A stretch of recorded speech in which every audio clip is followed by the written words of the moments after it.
So in order to create a Google form, I'm going to start off by logging into my Drive. And what I want is the New button in the upper left-hand corner. And this is where I can create docs, sheets, and slides. And Forms lives underneath More. So if I go to More and then over to Forms and then click on it, then this will create a new Google form. So Google Forms are typically used for surveys and things like that. I can go ahead and give it a title. And then it starts off with a default question. These questions are what they call smart questions. So once I start typing in what information I'm looking for, it'll actually choose the type or guess at what type it thinks that should be. So if you want to make sure you know who is submitting the form, then you need to have a question asking for their name. And once I do that, it automatically switches it to short answer because it thinks, hey, this is something that somebody wants to type in. But there's a lot of different types of questions that I can go ahead and choose from if I want. So once I've chosen, I can choose whether I want it to be required or not. And then this plus sign over here will add another question. So now I can start and do the exact same thing with question 2.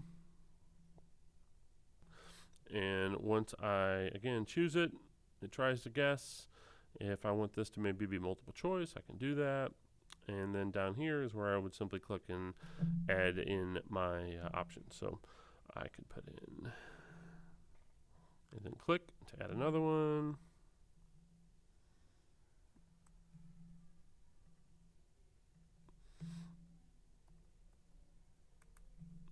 Like that. If I wanted to, I could even attach a photo to each one of mine if I want to choose that. And then again, choose whether or not I want this to be a required question. If it's required, that means that they are not allowed to skip it. They have to answer this question when it goes through it. So every question does have a little 3 dots down here at the corner. If I tap on that, this gives me the ability to add a description where I could give more specific details, just some things that you want them to think about when they are answering your question. Or you can actually set it where once they answer this question, you can have it go to another section. Now, sections are basically different, kind of like different pages of your form. So if I wanted to have a section, I can click on this Add Section button down here. So this section essentially acts like a second page, and then I can simply add more questions, descriptions, titles, and all of that. And then I can choose that, hey, once they have finished this section, now I can tell it to go to a second session or to do or act a certain way if I want. If I want to get really fancy, once I have added my multiple choice questions, now that I have another section, there's an option that shows up. It says go to section based on answer. And what this allows me to do is per answer, I could have it go to a new section. So if they chose this answer, then you could have it go on to the next section. But if they chose this answer, then you could have it go back or go to a different one, or maybe just submit the form to end it, or whatever. So you can be real specific with how much you choose to do. Now, with your form, I have some options up here at the top. There's a theme option. That's the little art palette. This allows me to choose an image if I wanted to change the header image or change colors to go along with it. You can do some basic font changes if you want to be able to do that, so on. But when I'm done, once I have the whole thing done, I can hit my little preview eyeball here and see what it's going to look like. Gives me a little preview, and if I wanted to test it out, I could go ahead and use it like so, and hit next. And it shows me here's my second section, and then when I'm done, I hit submit. So it has now been submitted. It opens that in a new tab, so I can go back to my other tab, and that's where my preview shows up. In my original tab, here are my questions again, but you'll now see up here where it says responses, I now have one response. So when I go and submit my survey for other people to view, when they wanted to see what people have answered, they can go to responses and they'll be able to see everyone's answers right here. Or they could look at not only the summary but an individual list and can go page by page to see what every individual person responded. Or if you want to take it one step further, this little green button right here is a spreadsheet button. And what this will do when I click on it, this will create a new spreadsheet, and it'll put all of the responses in a spreadsheet form. I can open that up. And I get a timestamp, and then all of the questions will be answered, and each entry is a different line in that spreadsheet like that. So when I'm finished with my form, all right, I'm ready to get this form out to the public. The easiest way to do that is to send.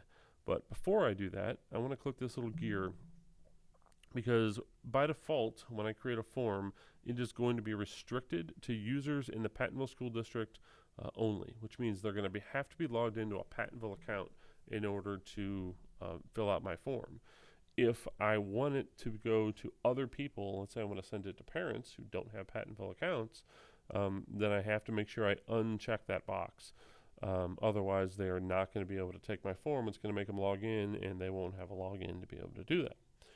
I can also choose whether or not, after someone has submitted a form, they could go back to that link again and make changes and resubmit if you want to allow them to do that. And then you can choose whether or not you want them to see the summary of all of the responses once it's completed. All right, a couple other tabs up here at the top. There is one for presentation. This will show you, do you want it to shuffle the order? Do you want to give them a progress bar? Or once they have finished the form, you can give it a custom message thanking them for their response or so on. You could even put links and things like that in here if you want, that once they're finished, they could click on it to take a link to take them somewhere else. Or if you want to make this something that's a quiz, you could actually turn quizzes on, and once that's on, you can choose when you want to release grades for this quiz. You also can choose whether or not you want them to see missed questions, correct answers, point values, and so on. And so if I hit save, now that it's a quiz, I can go to each one of these questions, and there's now an option here for an answer key. And an answer key is where you will choose what the correct answer is. So if I click on the correct answer, notice it's green and shows that it's been marked correct, and then I have to choose how many points I want to give that answer. So if I choose to make this, okay, this is a 3-point question and it's marked correct. Now if I go back and look at my responses, you'll see that, hey, my response, they got the answer correct. It was worth 3 points, and so their section score is a 3 out of 3. You could actually create your own scores and tests and have it grade them for you automatically. Now it's not going to grade short answer, or it can only do multiple choice or true and false. But it does give you a category in your spreadsheet that's going to put that score. So now that I've made sure that I have all of the settings exactly the way I want, I'm ready to send this out to whoever I want it to go to. So I can do that by clicking send. And once I hit send, it does give me the ability to send a message directly from in here. The only problem is this message comes and it kind of looks spammy sometimes when you see it. So what I like to do is just to go ahead and click on this little link option here, and then just copy and paste this link and go ahead and just put that in a new message and email it out to whoever I want to. When I use the built-in mail feature, it will work. I could type in an email address and add a message and hit send, but again, sometimes that form or that email might show up and confuse people. They might think it's spam, whereas if I go ahead and just copy the link, I can go to link here and I could just hit copy, or I could even shorten that link and copy it if I want to. They're the same link, same thing. And then I could just open up my mail program, paste that link in there, and be able to go from there. So that's how I can create my Google form and share it with the public.